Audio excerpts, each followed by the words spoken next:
नमस्कार, मैं हूं सुशील तिवारी। आप देख रहे हैं एक सहारा न्यूज़। दोस्तों, समय आप देख रहे हैं रात का समय है और काफ़ी समय हो चुका है और ऐसे में पूरा कोर्ट और कचहरी खाली है, लेकिन अभी भी ग्राम प्रधान वीरेंद्र यादव जो है कोर्ट में डटे हुए हैं और यहीं से जेल महज 200 मीटर की दूरी पर जिला जेल है, जहां पे दरोगा राजेश यादव कैद बंद हैं और राजेश यादव की सूचना मिली कि राजेश यादव आज जो है जेल से छूटने वाले हैं। तो प्रधान जी अभी भी रुके हुए हैं, ये कह रहे हैं कि राजेश देखते हैं कब छूटता है। प्रधान जी अभी भी रुके हुए हैं, हमारे साथ हैं।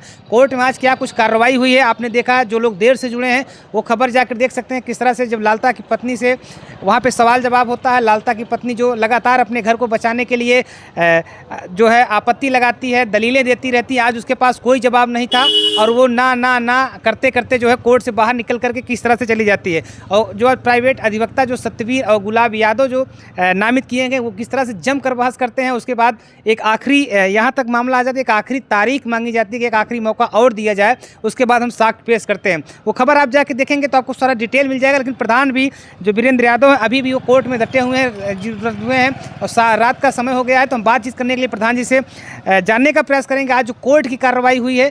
अभी तक इनका भी आपने बयान सुना, लेकिन इन्होंने एक कसम खाई थी कि लालता को जब तक हम नेस्तनाबूद नहीं कर देंगे, यानी कि जब तक हम तोड़ेंगे नहीं उनको तब तक हम छोड़ेंगे नहीं उनको, यानी कि उनको हर तरह से इस तरह से तोड़ देना चाहते हैं, एक नज़ीर बन जाएगा। कोई भी व्यक्ति अपने गाँव की युवा का, अपने एक खिलाड़ी का, कोई भी एक निर्दोष व्यक्ति की इस तरह से निर्मम हत्या नहीं करेगा। इनका जो प्रण है वो लगातार जारी है। लेकिन आज जब मैंने बात किया सुबह में तो इनके जो लफ्ज़ थे वो काफ़ी बदले थे, काफ़ी उत्साहित नज़र आ रहे थे किस तरह से, क्योंकि सारी बहस की जो कार्रवाई थी वो पूरी कर ली गई है। तहसीलदार लगातार जो है उसमें सुनवाई की। आज उन्होंने कहा था बिना सुनवाई किए फाइल को बंद नहीं करने वाले हैं। तो जो अधिवक्ता थे सत्यवीर और गुलाब यादव और सरकारी अधिवक्ता, इनके कहने पर तहसीलदार ने समय दिया कि 10 तारीख को आपको आखिरी समय दिया जाता है, आप साक्ष्य नहीं पेश करते हैं तो फाइल को क्लोज करके आदेश से चली जाएगी। प्रधान जी अभी लगातार बने हुए हैं क्योंकि राजेश यादव आज ही छूटने वाला है, ऐसी सूचना प्रधान जी को मिली है, ऐसी जानकारी जो लगातार आप को निकल करके सामने आ रही थी। प्रधान जी राजेश आज छूटने वाली है, आपको जानकारी मिली और अभी भी आप जो है कचहरी में सारे लोग चले गए लेकिन अभी भी आप डटे हुए हैं, क्या मामला है? देखिए भैया, आज उसकी बेल हो गई थी, कई दिन हो गया, तो आज वो छूटने वाला है, हमें सूचना मिली। तो हमारे ग्राम सभा जो औरतें हैं, महिलाएं हैं, वो सब बार बार हमें, देखिए हम ग्राम प्रधान हैं, हमारा नंबर सब रखा है और सब फ़ोन कर रहे हैं कि वो कब छूटेगा और छूटेगा उसको सिर्फ इतना ही देखना है कि कब ये घर की तरफ आ रहा है। अच्छा। अगर घर की तरफ आ रहा है सिर्फ हम लोगों को बताओ, हम लोग एकदम एक्टिव हैं और हम लोग उसको, आप नहीं आएंगे उसको हम गांव में हम लोग हलने नहीं देंगे। अच्छा, अगर महिलाओं ने क्या कुछ कहा कि गांव में अगर छूटता है राजेश तो आप बताओ तो क्या करने वाली महिलाएं? वो सब ये कही हैं, साक्षात ठेठाओं में बोलती हैं कि अगर वो गांव में आ गया, अगर वो अपना गोड़ गांव में रखा तो उसका हम लोग गोड़वा उपाल लेंगे। अच्छा, यही बोली हैं। यानी जो गांव की आपकी महिलाएं हैं वो चाहती हैं कि ये गांव में ये लोग ना आए, कहीं भी रहें, गांव में ना आए। एकदम वो सब दिल से चाह रही हैं कि न आए, चाहे जहाँ रहें, अगर गांव में आ जाएंगे, पाँव रख दिए तो पाँव उखाड़ के हम लोग फेंकने काम करेंगे और चाहे जो हो जाएगा हम लोग पीछे नहीं हटेंगे, चाहे मर मिट जाएंगे, हम लोग जेल में बंद हो जाएंगे, मर जाएंगे, गोली मार देंगे सब, लेकिन हम लोग ये चीज़ें एक हत्यारा को गांव में नहीं हलने देंगे।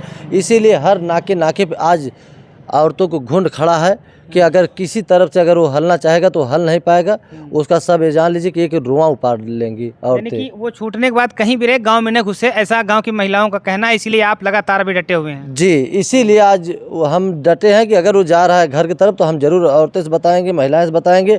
और बता दें आपको कि जो बच्चे, एक माँ अगर एक माँ की दर्द समझती है, अगर वो कोई भी बच्चा अगर पैदा किया वो माँ वही दर्द समझेगी और हम आप नहीं समझ पाएंगे।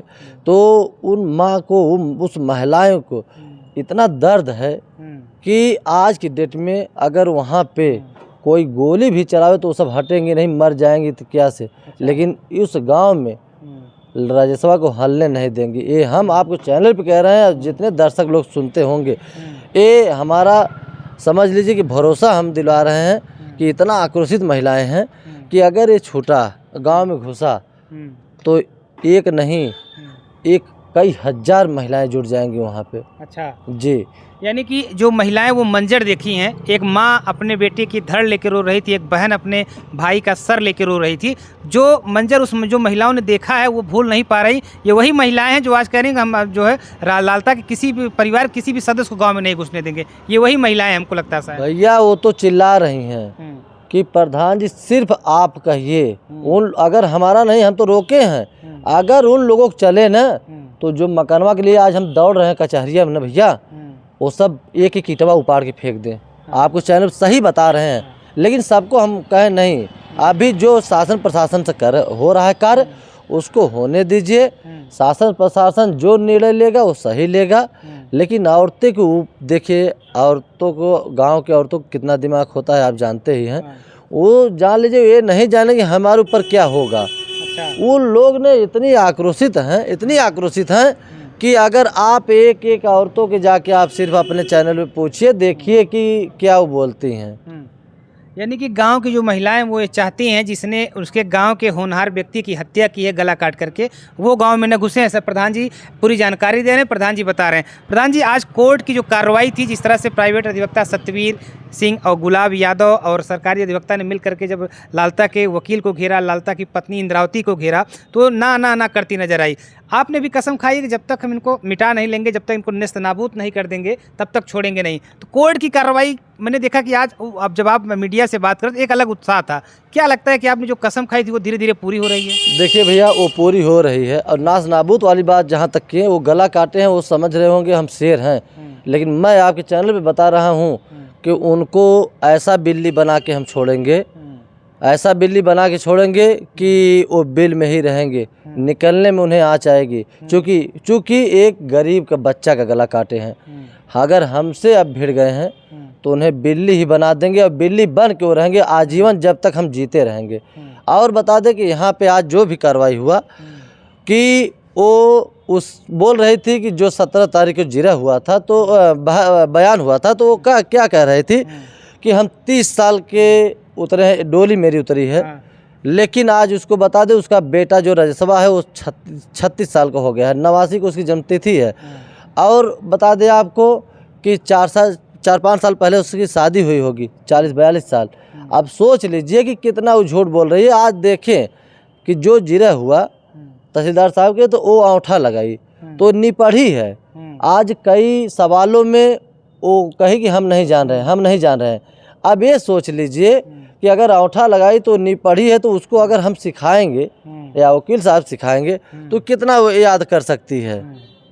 यानी कि आपने जो अब तक सपना देखा था उसका घर गिरवाने का, हत्यारे का घर गिरने का, वो सपना लगता है कि आपको बहुत करीब आ चुका है। देखिए क्या कहेंगे लोगों को, दर्शक क्या कहेंगे जो लोग आपको फोन करके पूछते रहते हैं? क्या सपना आपका पूरा होने वाला है? लोगों का सपना पूरा होने वाला है? जो लोग इंतजार करके बैठे हैं, सपना देख करके बैठे हैं लालता के घर पे बुलडोजर चलेगा? देखिए भैया, देशों विदेशों प्रदेशों से फोन आता है और सब यही आस लगाए हैं, लेकिन आज उन लोगों को हम आप लोगों के चैनल पे खुद ही वो सब एकदम एक्टिव होंगे और देखते होंगे कि आज अगर बहस हुआ, जिरा हुआ, अगर तहसीलदार साहब 1 तारीख 10 तारीख को दिए हैं और कहे हैं कि कोई साक्ष्य देने वाले हैं लालता के औरत, लालता के वकील, तो एक मौका इन्हें और दिया जाए। तो उसके बाद जो अगली तारीख पड़ेगी उस पर अपना जो भी फैसला होगा, लेकिन 1-2 तारीख अभी और पड़ेगी। हम दर्शकों लोगों से ये कहेंगे कि 10 तारीख को ज़रूर कोई न कोई निर्णय अच्छा आएगा।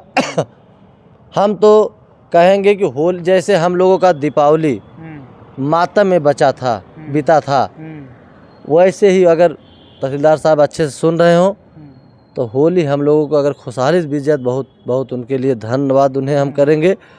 और आपको एक चीज़ बता दें भैया कि आज लालता वो जैसे आई थी, देखने पे अनुराग के पिताजी भी आके देखने के बाद देखते ही सन से मुड़ गए, देखे नहीं, नज़र नहीं मिलाए। लेकिन आपको ये बता दें हम कि जाके बगल में एक पावा था, वहाँ आँखों में आंसू आ गया। और जैसे वो आई थी ना, कहीं पार्टी में आई थी, जैसे दुल्हन बन के आई थी वो। आज आपके चैनल के माध्यम से खुद ही सब देखेंगे कैसे वो भाग रही थी, कैसे ढुक रही थी, कि जैसे वो दुल्हन बन रही थी उसको सर मानना चाहिए। भगवान ने एक नारी का एक जन्म दिए हैं, उसको सर माननी चाहिए कि हमें अगर महिला की एक नारी की भगवान ने जन्म दिया है तो हम एक सरकारी ज़मीन के लिए लड़ाई लड़ने जा रहे हैं। उस सोचना चाहिए कि हमारे नाम की ज़मीन नहीं है। अगर नाम की ज़मीन की लड़ती तो लेखपाल से अपना इंतखाब लेती, खतौनी लेती, खसरा लेती, तब एकदम ये सोचा जाता कि नहीं ये सही लड़ाई लड़ रही है। एकदम नाजायज़ लड़ रही है। सरकारी ज़मीन के हम लोगों का अधिकार होता है उस पर कि हम लोग जो है सरकारी ज़मीन उस पर बनवा सकते हैं, कुछ गिरवा के सरकारी बाउंड्री करा सकते हैं, सरकारी खेल कूद बना सकते हैं और कोई भी सरकारी कार्य हम लोग कर सकते हैं। लेकिन वो जो है ऐसी सच के आई थी कि जैसे कि उसके बाप की उसके नाम की ज़मीन है। हम तो कहेंगे वो सर मुझसे आना चाहिए। पूरा देश गाली दे रहा है, आप लोगों के चैनल पे उसको गाली दे रहे हैं सब भैया, कि समझ ली कि अगर आज एक हत्यारा की माँ नहीं होती, आज एक हत्यारा उस परिवार नहीं होता तो देश दुनिया गाली नहीं देता, पूरा देश दे रहा है। और हम तो अभी अब चल रहे हैं, अगर वो छूटेगा, अभी छूटने वाली समय भी हो गया है, तो हम तो उसको देखेंगे। और देखिए हमारे फ़ोन भी आ रहा है, देखिए हमारे ग्राम सभा से फ़ोन आ रहा है, देखिए। तो ये सिर्फ इतना ही पूछेंगी कि वो जान लीजिए कि वो छूटा कि नहीं। इतना सब परेशान है आज खाना बनाने की, उन लोगों की चिंता नहीं है। चिंता ये है कि वो राज्यसभा किधर भी से हलेगा तो हम लोग घुसने नहीं देंगे और नहीं घुसने देंगे भैया, ये मेरा वादा है जो औरतें की इरादे हैं। बिल्कुल देख सकते हैं ये प्रधान जी हैं जो लगातार ये सूचना पर रुके हुए हैं कि आज राजेश हो सकता है कि जेल से छूटे, और ये अभी भी यहाँ पे मौजूद हैं, यहीं से जेल थोड़ी दूरी पर मौजूद है। और गांव के लोग जो है इनको फ़ोन कर रहे हैं कि गांव जैसे वो छूटता है आप सूचना दीजिए, उसको हम लोग गांव में नहीं घुसने देंगे। और कोर्ट की जो कार्रवाई है वो भी हमने बताया किस तरह से कोर्ट में कार्रवाई हुई है। तो प्रधान जी अभी तक यहाँ पर डटे हुए हैं और ये कह रहे हैं कि इनका जो सपना था, जो लोगों का सपना था, जो लोग हमें फ़ोन करके पूछते हैं प्रधान जी घर कब गिरेगा, कार्रवाई कब होगी, उनका सपना बहुत जल्द ही पूरा होने वाला है।